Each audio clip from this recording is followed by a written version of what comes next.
we got some big ones. We got some big cases. The TPS case, Nome v. National TPS Alliance et al. Came out recently. And for those of you who remember this case, the question here was, is the Trump administration allowed to terminate temporary protective status programs? These are the programs that gave compassionate immigration to people from places like Haiti or Syria, when, by the way, legitimately terrible things happened in those countries, like horrible earthquakes, civil wars, the worst things you can imagine happened. But these were temporary programs. They were designed to last for months. And in many cases, they've gone on for 20 years, some close to 30 years. And the question is the Trump administration allowed to terminate these programs? And again, I found, my mind was blown that this was a complicated legal question, because the law says the secretary has the power to terminate, and there shall be no judicial review of that determination. In fact, we talked about that judicial review. We talked about that specifically on this show. Yeah. Like, we read the provision. It's like, that seems clear cut. No judicial review. And yet, a judge saw fit in a lower court to say, I disagree. I think it was more than one. I think it was like, I don't want to swear to the number, but I think it was like up to 12 or 19, if I'm remembering correctly. Like, there were many judges who came to the conclusion that no judicial review meant, judicial review. Now, what was it 8-1 and 9-0? What was the actual? Do you have that in front of you? I know there's so many that we're going to be talking about. Yeah, I believe. Hold on, let me pull this one up. I believe this was a 6-3, if I recall correctly. Let me just double check. Yeah, I think this was. Oh wait, I think I have the wrong. I think I have the wrong one up. I don't want to swear to that. Sorry, Rob. I'll get that for you. 1 second. Let me. I foolishly. Is that Mullen versus Doe? Is that the case? It's a 6-3. Yeah, I was reasonably certain it was a 6-3, but I pulled up the wrong case, so I was looking at the wrong one. Now this will be an interesting one to read the dissent, because how do they get around that? It says there's no judicial review. So there's two issues here that are. One, I think, is kind of laughable, and from my opinion, the other one's more constitutionally interesting. The first one is they think it says no judicial review of a determination. And the dissenters think determination is very narrow. Determination is just when the secretary said, I am terminating it. That is my determination. But the process by which she arrived at that determination is different than the determination. So they think that you get to review the process, but not the determination itself. And the majority, I think, convincingly said, hold on. It's, first of all, determination can be very broad. Like, that doesn't necessarily exclude the process. The word could be broad. But also, it's a determination with respect to, and with respect to is very broad language. So if I say to you, like, Rob, I've made a determination with respect to whether I'm going to come on the show tonight. You would think, Ryan engaged in a process that resulted in this determination, and that's all part of the determination in respect to coming on the show. It's not totally separate things. That's pretty much the easy one, and I thought that was. I mean, it breaks on politics, I think, but like that one seemed pretty clear cut to me. And if that wasn't the case, anybody could get around the judicial review bar just by claiming to target the process rather than the outcome, and the whole purpose of the judicial review bar is lost. So that was, I think, the easier issue. The tougher issue was the constitutional one. With regards to Haiti, there was an allegation that President Trump violated equal protection because he said so many things about Haiti, and that he was filled with racial animus towards the Haitians, and that he was terminating this as a result of his racial animus in violation of the Constitution. And I thought that was the tougher of the two issues. Yeah, it's really funny, like, from a political perspective of this. It's so obvious, like, to refresh your memory, anyone who might have forgotten all those years ago in Trump's first administration, You remember there was a hot released information, by the way, this is shithead Democrats that did this, from a private conversation with Trump released that Trump said Haiti was a shithole country, right? Now, presidents have talked like this in the past. We just haven't seen partisan releasing of their private conversation with heads of the Senate, etc. But everyone and their brother came out. You remember he had all these celebrities that were wearing shirts that were like, Haiti's a wonderful country. And how could you say that? Now the exact opposite argument's being made. How could you send these poor people back there? It's such a shithole. After being told for years we are racist for noticing. And there's other political things about this that I find laughable. One of the things you see after the ruling is you saw a bunch of people saying, but many of these people had 30-year mortgages. What? With under temporary protective status? And some bank gave them a 30-year mortgage? Sorry about your luck. I don't know what to say. That's nonsensical. And of course, because the intent was never for this to be temporary for the left, for the Democrats. The intent was always to allow these people to stay permanently or get a pathway to citizenship. And so kudos to Trump and his team for winning this case and pushing this issue, because I think this is part of his promise to deal with immigration. And these sort of loopholes where it's like temporary basically means permanent is just another way that we get screwed over, and we end up with people in this country that aren't, we may be different on what we would like to see with immigration. I think we both agree with this to the extent of whatever our immigration system should be. It should be to the benefit of the citizens of this country. And things like this, the temporary status being like, so what? Just stay forever. That's certainly not what that is. So Wilfred Riley, he's a great author. He wrote the book "Lies My Liberal Teacher Told Me," which is really a fun read if you've never read it. But he and I do podcasts together occasionally, and he put out a great tweet earlier today where he was saying basically that like American immigration is secular. Like you have periods of big immigration numbers, which are then followed by closing down the borders and kind of brutally assimilating everybody who was let in, right? And then, once you kind of fix the culture, then you start being like, oh, immigration would be good economically. And then you're like, but there's a cycle there, right? Is the point he was making. And we're at the end of the cycle, right? Like whatever arguments you want to make about immigration being beneficial economically, I think people have realized that we're at a cultural tipping point. And what people want to do is shut it down and make sure that everybody who's going to stay here is assimilated. And that, everybody has kind of an idea of what American is culturally, philosophically. And then we can talk about it down the road. But that takes 5-10 years minimum to get to that point. But what we've had instead is programs like these, which are open-ended. Like, to be clear, if you're here on TPS status, you are here illegally. If you had legal status, you can't get TPS protection. TPS is for people who are here otherwise illegally. And like you said, with a mortgage for 30 years, their kids, by the way, are birthright citizens. Yep. Generations of kids are birthright citizens now. This is problematic on any number of levels because you're basically not checking immigration at all. Like in a democracy like America, it's a social compact. And the first rule of a social compact is you get to decide who the new joiners are. And the idea, I really think about this, the idea that it would be illegal for the president to end a temporary immigration program that he has full discretion over. Congress vested the executive with full discretion, no judicial review. He's not allowed to do it. Well, now then it's permanent. You're saying it's permanent at that point.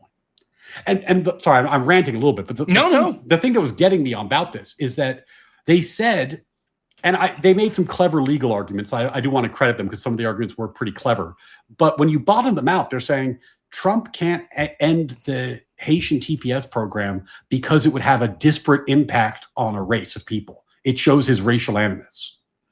Well, if you ever end, the reality is we don't really have TPS programs with Norway and Scandinavia and Ireland. We have TPS programs primarily with countries that are doing pretty badly. If they were rich, they would handle their own disasters. And those countries tend to have racial demographics that are what they are. Justice Alito made this point where he was like, Trump is planning to end all the TPS programs. He's not being racist. He's ending all of them. Now, most of them involve black people, but that's because most TPS programs involve black people. Like, there is, I think, one TPS program, like the Syrian one, that primarily involves white people. And he's going to end that one too. It hasn't come up for termination yet. He has to wait like a couple more months. So that, like, if you can raise the specter of racism and use that specter to say that the president is now disenfranchised from ending a temporary program, then there is no way to end the program. It's impossible. Yeah, it would only be ended when the left-wing activists decide that it's okay to end it, right? Because they'd say, well, we define ourselves as not racist. And so therefore that charge can't be levied at us. I think so it's pronounced schmacist. Yeah, schmacist, Yeah, and that's exactly it. Right, famously, almost all of the countries on Trump's original Muslim ban were on a list of countries that export terrorists under Obama. When Obama said it, not racist. When Trump says it, racist. Mm-hmm. And so, this specter of like, well, racism, therefore you can't do it. Anyways, I think this, one of the biggest wins that came out of this court. Now, we have more to get to here. I will say this. A lot of people were predicting, and I think accurately, that they were front-loading the wins, and that maybe as we got to the end cases, it wouldn't be so favorable with Trump. But that was one that came about last week, the TPS case, and that's a big one. That is absolutely a big win. It has to do with one of the key promises Trump was making with immigration. I think it's an absurd objection that these judges had that ruled that in. So I'm happy to see that went his way, because I think that it's not just good politically and good for what I want for the country, but I think it's good constitutional law as well. And just a last footnote. I know we have so much to get to, but a last footnote on that. Justice Thomas wrote one of the most based, even for him, this was a based concurrence. And what he laid out was an argument that he supports. Now, he's laying breadcrumbs. He didn't have majority support on this. He's just laying this breadcrumbs for future courts, future lawyers. But his argument was aliens never can sue the federal government for equal protection. Never. And here was his argument, which I think was interesting. The 14th Amendment, which creates equal protection, applies to the states, not the federal government. And the 5th Amendment, which is where people think you get an equal protection claims against the federal government, comes from the 5th Amendment. The 5th Amendment doesn't have the language equal protection. What it has is the due process clause restricts the federal government's ability to deprive the people of the values in the Declaration of Independence, for those natural law enthusiasts like my channel, of natural law, life, liberty, or property.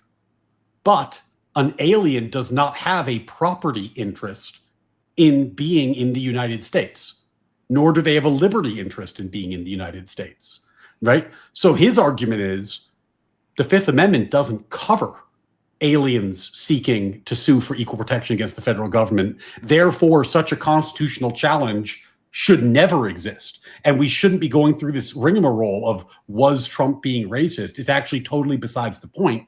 The whole thing is a constitutional fiction. Will people pick him up on this argument? I don't know. But he left the breadcrumbs down there. And if he's right about that, future lawyers can litigate that one, then that would change the immigration game completely, because then you wouldn't even see these kind of silly constitutional challenges. Totally agree. Jefferson, $2 on my post, says the judges don't review, they reshmew. Oh, of course. Now I get it now. Now it all makes sense. Yeah. So that was the first, and I think, in my opinion, the most obvious win.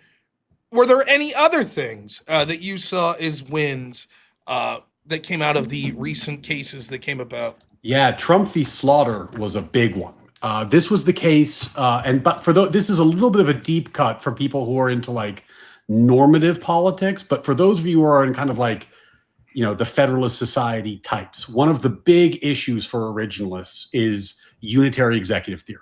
The idea that the president is in charge of the executive branch, and he can't be in charge of the executive branch if his officers can do whatever they want and he can't fire them for it. So, Trump v. Slaughter was ending the line of cases that said that there's some generalizable rule where Congress can create agencies full of bureaucrats who are insulated from the president, who are insulated from politics, really. Following this case, the administrative state, in most cases, is subject to the will of the president. So if somebody at a federal agency is not doing something that the president likes, he can fire them. He can fire them. And this, by the way, Democrats will get this power too. When the next Democratic president wins, he's going to fire all the Republican agency heads. And when the Republican president wins, he's going to fire all the Democrat agency heads. But that's the way it's supposed to be. There is no fourth branch of our constitutional government. They're not insulated from politics. They're supposed to be responsive to politics. They should be responsible to the president. So this was a huge win for those of us who believe that there's been too many agencies, too much bloat on the federal government side, because now at least they are going to be reined in by a president who's accountable to the people. Yeah, it's very interesting, right? Because I think for a normie like me, right, that you sort of assume, right? Well, particularly in an election like this one, Republicans win the presidency, they win the House, they win the Senate. You kind of have an assumption like, the president gets to put his men in like these institutions, right? His people are there and that's it. And then maybe 4 years later he loses and the next person comes in and they get to put their people. And it's really been like pulling teeth. A lot of these people that Trump's trying to get rid of, are you allowed to do that? And I remember listening to, I was a Vivek fan in the primary, and Vivek talking about shrinking the federal workforce. That was one of his big promises. He was going to shrink it by 75%. And I was shocked to learn that there's all sorts of like legal hurdles to that, like to firing like people in these federal agencies. He was suggesting trying to randomize it, like if your social security number begins with 1, you're out. And then if it ends with an odd number, you're out. Right? Trying to randomize it as much as possible to get away from a lot of these accusations of, well, you're doing this for bias or you're doing this for race or whatever. So I think it's a good ruling because for me, it really does sort of drive home the fact that there are branches, these people aren't above the executive. They operate at the whim of the, chief executive. Now, real quick, explain to me, there's this other case that they decided that came out today. Was it like that they couldn't fire the governor?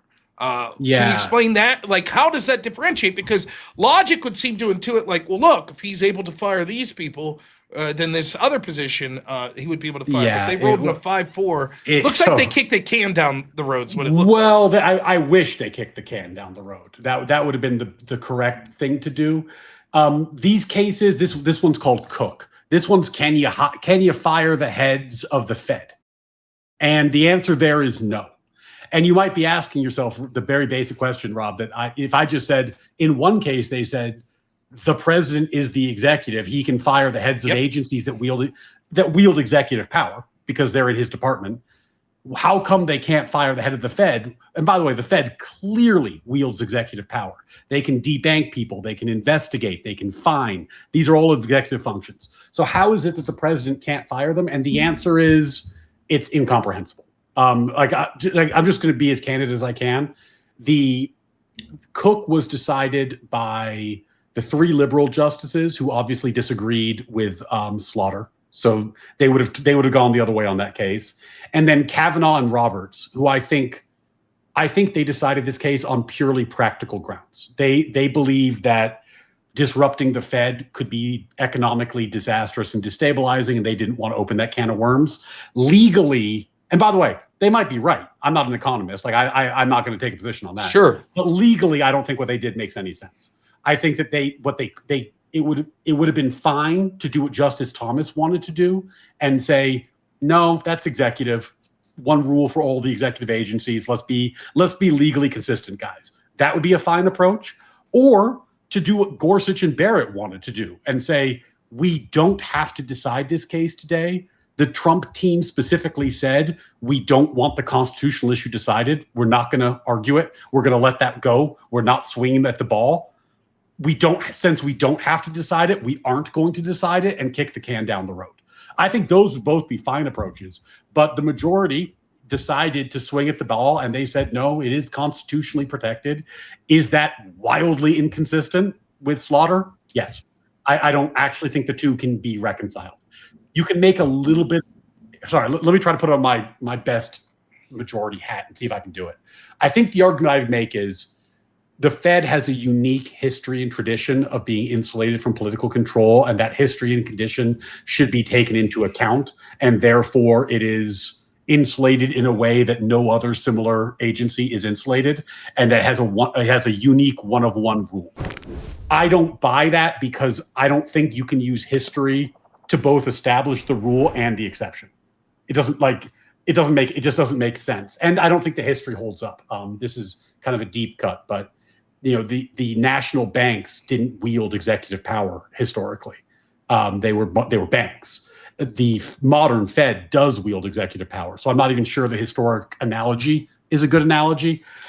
So anyway, I do think the two cases are a bit of a mess. On net, it's a huge win for Trump because he can go about dismantling the administrative state, and we should circle back to the long-term ramifications of slaughter, which I think will be very good for the country. But these two cases, reconciling them, I think throw your hands in the air. I don't think it makes a lot of sense. Yeah, I know we had that down as one of the losses, but it was interesting to me to see the juxtaposition as a layman because I read through, scanned through these. I obviously didn't read the whole decisions and I scanned through it, and that was immediately what jumped off the page to me. It was like, seems like a one hand. It's like, yeah, sure, Trump has the ability to fire these people, but not here. And I was like, it seems weird. Jefferson, talking of slaughter on your channel, $2, thank you, says slaughter's another anti-fourth branch decision. Yeah, and this is, as always, Jefferson right on target. This is why, even though Trump lost Cook, and yes, I think they're legally inconsistent, it's still a huge win for those of us who think that we have too much federal regulation. Because here's the thing now. Now it's clear that if you give power to a federal agency, you're giving it to the president. And people all on the left are saying, oh my God, we're giving too much power to the president. Yes, you are. Yes, you are. You're giving too much power to the president, which means you have to roll back the size and scope of these agencies, which is what the people on the right have wanted all along. We believe in unitary executive, but we actually don't want the president to be in charge of all these things. We think these things shouldn't exist, right? But if they do exist, you're giving the power to the president. So make your peace with it. But what you don't get to have is a bunch of bureaucratic, unelected, unaccountable experts who then get to govern us absent the political process on the basis of their expertise. That's not constitutional. So if you want to give the president huge regulatory power over the economy, you can do it, but that's who you're giving the power to. It's whoever holds that chair. I've said this for a long time. When I talk about bloated government and the problem with it, if you think back to just sort of your basic civics, it's like, well, what branch? Is it the judiciary? I think there's a case to be made that the judiciary has more power than was assumed based on activist judges, right? Is it the legislative? No, I think the legislative is a joke anymore. They hardly do anything, so you point to the executive. But for me, it's not like Joe Biden or Barack Obama or Donald Trump. It's these bureaucrats, right? And I think that's the way it's been a long time. In particular, if you look before Chevron, with Chevron deference, you have these unelected people that largely are at least impacting the way these policies actually play out. And so not only was I a big fan of that case, I think with slaughter, it seeks to at least give accountability to someone who's elected, right, that has the ability to control these people, because we have no say. We could say, we don't like what Trump's doing, we want a new guy in 4 years. But we can't say that about the Fed chair or all these people in these agencies, which is why the president should be allowed to remove them. Oh, yeah, absolutely. There's a great follow on X, Casey Maddox, who's kind of he's like a federalist. I guess he's probably a bit libertarian lawyer type, but he makes some great content. And he had a perfect quote about this. Humphrey's executor, for those who don't know, is the case that said that it's this incomprehensible ruling where you could make an agency, but if it's only quasi-executive, then you could limit the president's power to remove the head of the agency, which created the bloat of our federal government and the administrative state. which those on the right who are keen to this issue, like Vivek, have been opposed forever. So Casey Maddox said, Humphrey's executors overruled. The president is responsible for the full weight of the executive power. All the agencies, the president's in charge of them. If you think that's a lot of power to give one man, you're right. Now let's get to work making the executive branch much, much smaller. Yep. Right. And like that's what these people on the right have been saying forever. Let's get the federal government out of local politics. Let's get the federal government out of your day-to-day life. Let the federal government do trade agreements and military and national stuff. You don't need the federal government in your day-to-day affairs. Let's change that up. Let's finish the job with the DOE. Right? Let's finish the job of getting federal government out of the education business, out of the marriage business, out of all these things that are much better handled by local communities. It's been a disaster. Like, could anybody look at our recent history and go, the federal government being in charge of marriage and abortion worked out great? Like, it's an absolute disaster. So hopefully now the right coalesces around, great, you said we could get rid of them, let's get rid of them. Yeah, you would hope. Now, we already talked about the Cook decision. Some other L's that we have, the E. Jean Carroll case. Trump was hoping that the Supreme Court would look at this case and possibly overturn his conviction, and they've declined to do so. Like, anything on that? What was the rationale? Where's Trump's options go from here? So Trump's appeals are done at this point. Like, basically, to my knowledge, he's exhausted his appeals. When you appeal to the Supreme Court, that's typically the last place you're going in 99% of cases. And this case is interesting politically, but not legally. Right. Like, the Supreme Court has no particular legal interest in a defamation, sexual assault, civil case. That's just not. They're not overturning state law. The only interest in it is that it's Trump. Right, that would be the only reason to take the case.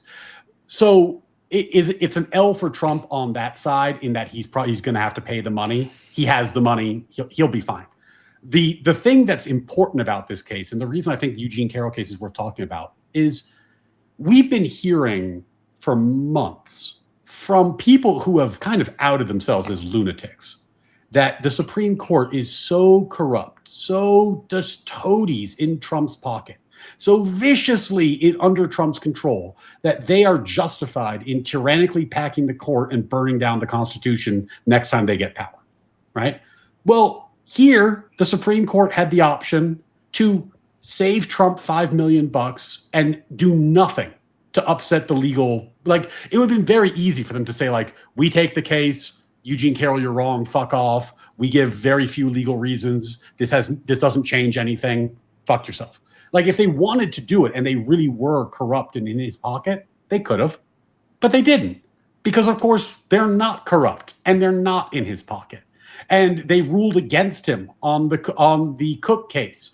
You don't think he wanted to fire the person, Cook, and get more control of the Fed? Of course he did. You didn't think they wanted him to overturn this conviction that's very embarrassing and lets Brian Shapiro run around and talk about, 34 count felons and Eugene Carroll and all this fucking nonsense that people talk about? Of course he did.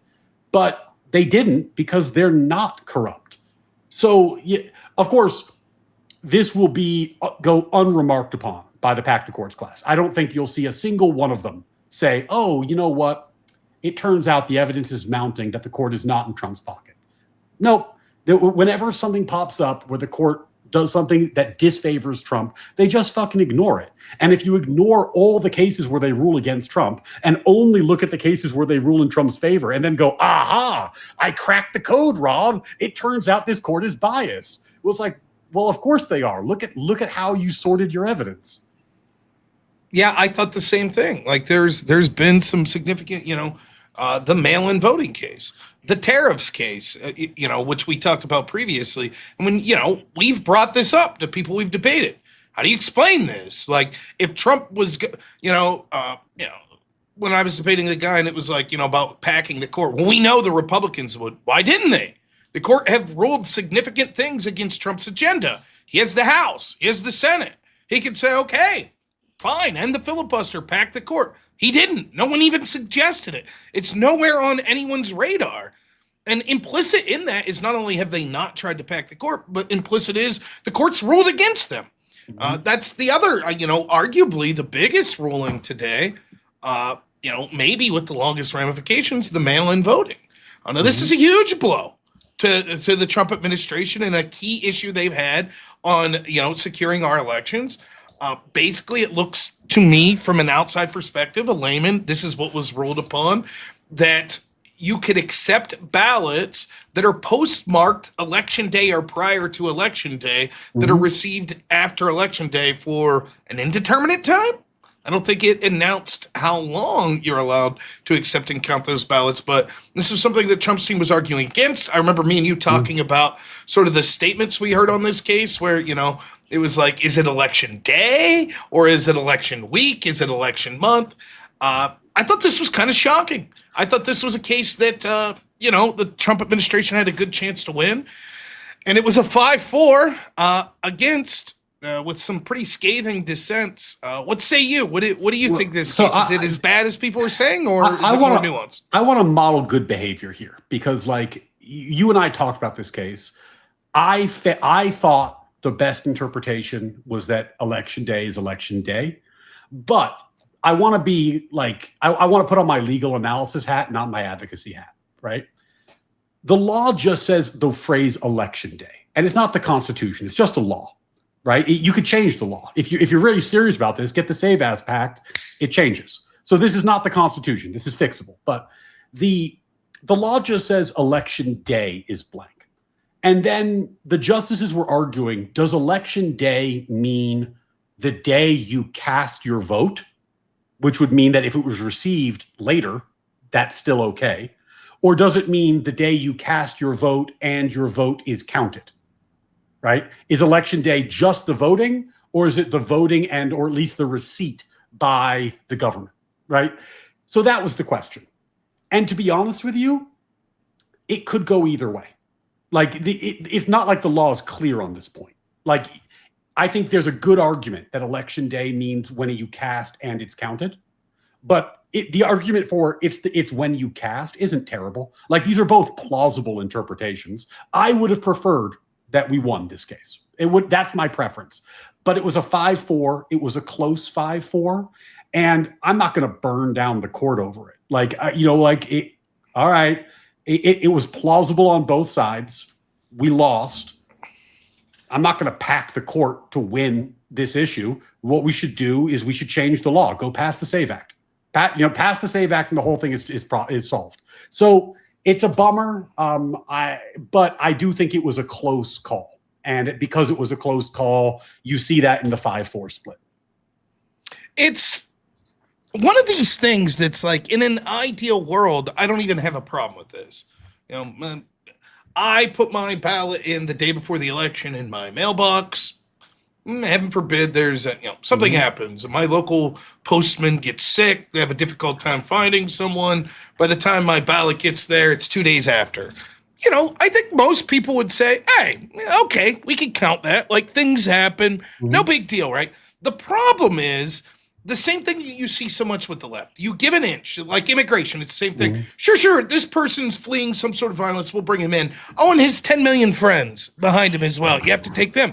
It's the same thing here. So when we look at California and we see this crazy shit like what happened with the Spencer Pratt race, where it's like, well, election night, you go to bed and it's like clear cut. And then, well, just wait, we have 4 weeks to go before we'll know. That's insane, right? Now, if every state was ran like Florida, where it's like, bam, they're mailing ballots, they're good to go, it's done, then this would hardly be a big deal. But the problem is the way that it plays out in practice is so laughable that it's like, look, we just have to button this up. That's why this case was important, because it's like, we just have to eliminate any possibility for shenanigans because it's so grotesque the way that it's used in places like California. The fact that the ruling is at least somewhat nuanced, that it says that the ballot themselves have to be postmarked by election day. So my understanding is if I'm like, oh, I'm sorry, I was in the hospital, it's now the day after election day, I get my ballot in the mail, it's postmarked for, Wednesday, after the Tuesday and we vote, that doesn't count. It like, even if it Yeah. is received before other ballots that are postmarked, right? That's my understanding. So hypothetically, you could say, well, it still solves the core issue, which is that there's like, well, just create more ballots or get more people out there voting if the election's close the way we want. But if you are a person that believes that there is corruption going on, if you're willing to fake a ballot, you're probably willing to fake a postmark date. But at least it's some added layer of protection. And it doesn't deal with situations like, I believe in California, there's certain situations where you don't have to have the postmark under their law. Like, so like you can kind of bypass the postmark. And then it doesn't deal with the issues of ballot harvesting or, some of the convictions we've seen in California where people were paying for votes, or they were letting people use their residence in order to get the registration done, which is illegal. And you've seen some convictions for this recently. So there's a bunch of issues that are left to be solved. But look, at the end of the day, the case was really just about, what does election day mean? Does the phrase election day mean the day you cast your ballot, or the day you cast it and it is received and counted by the government? And as much as I wanted this to come out the other way as a matter of policy, I thought, like, as a matter of policy, it was better. I don't think the law is clear on this. Like, if I opened this law up and you and I read it, I don't think either of us would be like, aha, there's the smoking gun where it makes this totally clear. It's totally undefined. And those are weird cases because, this is why we have 9 people on the court instead of 1. Because the law isn't clear and the court's doing its best. And, unlike these lunatics that we've been dealing with on the left recently, Justice Barrett and Justice Roberts were the swing votes on this one. I think they got it wrong. I would have preferred they come out the other way. But I don't think they got it wrong in some kind of 90-10. You guys, it's incomprehensible how you pack the court. Yeah. We need 10 more conservatives. Pack it up. Right? I get where they're coming from. I don't think that it's wild that they came to that conclusion. I think it was like a 60-40 issue, and I would have been on the 60 rather than the 40, but they went the other way. Yeah, I mean, it's obviously, I think, ramification wise, what you said, the most important thing. This isn't constitutional. This could be affected by law. Right? If the SAVE Act would be passed, if Congress would get off their butt and actually push law to ensure safety in our election, this could be dealt with. And I don't think that my vibe is, given how narrow this decision was, I don't think that would be struck down as unconstitutional. If they were like, election day is election day, that's it. I don't. The ball's in the court of the Republicans, particularly in the Senate, which I have zero confidence in. But hypothetically, there's a fix if legislative branch would actually do something. And, to Trump's credit, he's really putting a lot of political capital on his own side, trying to force the Senate to take up the SAVE Act, which would deal with things like this. Well, and look, the SAVE Act would deal with it. And even if you couldn't pass the SAVE Act, if you passed a law that just said, in the following statute, when we say election day, we meant your ballots have to be counted by election day. That's what we meant. That would do it. Like you could actually solve this particular problem in about 5 words. Right? Like this doesn't have to be a complicated legislative bill, but the SAVE Act does a lot more of stuff that's useful. So I'm not saying we should abandon the SAVE Act, but yes, the ball's in Congress's court. And to your point that you bring this up sometimes about messaging, I kind of wish that organizations like TPUSA, for example, or God forbid, the president himself, would get a little bit functional about stuff like this, where it's like this decision comes out today. There should be people on the ground being like, hey, the court put the ball in our court. We can solve this problem. What are you doing about it, Congress? Today. Let's go out and start rallying the vote and making the thing right now, because it's not like this issue is going to go away. This is going to be one of the 2 or 3 most live issues for the midterms. So, hopefully people are actioning this quickly. Yeah, I totally agree. So, there's a lot of doom and gloomers out there about this decision. Don't get me wrong, this sucks. It really does. I see, especially we just saw these elections in California. This should be enough to wake up every Republican in the country. even if it wasn't cheating, let's start under this assumption. What happened with Spencer Pratt and company in California wasn't cheating. That's still not a tenable system in the most advanced country in the world. That's a joke. The way that these elections are done in California, and there's no good reason not to want to shore this up other than you're happy with the results and the way that joke's turning out, the people you want, right? And so I think that this decision, albeit a setback, leaves room for hopefully a political capital being pushed by Trump and hopefully Republican organizations like Turning Point or others putting pressure like, look, get something done. Even if election security has to be piecemeal, even if it's, okay, we can't do the SAVE Act. Can we at least do voter ID? Can we at least do election ballots have to be counted by election day? Can we at least do citizen, proof of citizenship? Whatever. Anything's better than nothing at this point. And I think that these issues, if they were explained, would be massively popular. I think even amongst moderate Democrats would be like, yeah, man, we're not too happy with this taking a month to count ballots shit. We would embrace a metric that's like, look, come on, this shit has to be counted, basically on election day. If you want to have mail-in ballots, fine, but they have to be in a timely enough fashion that by election day, that's it. I think most Democrats would be for some form of legislation that would do that.